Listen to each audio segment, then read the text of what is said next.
Postimehe kokkuvõte nädala tähtsamatest uudistest. Teisipäeva keskpäeval tulistas NATO Balti õhuturbemissioonil Rumeenia hävitaja alla Eestisse lennanud sõjadrooni.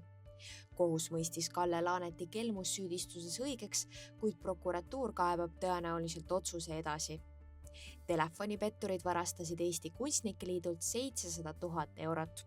Kuumalaine põhjustas Narvas aga massiliselt vingugaasihäireid. Olukorra kontrolli alla saamiseks suleti mitme maja trepikoja gaasikraanid. President Donald Trump saadab 5000 USA sõdurit Poolasse, kuid vähendab kohalolu Euroopas.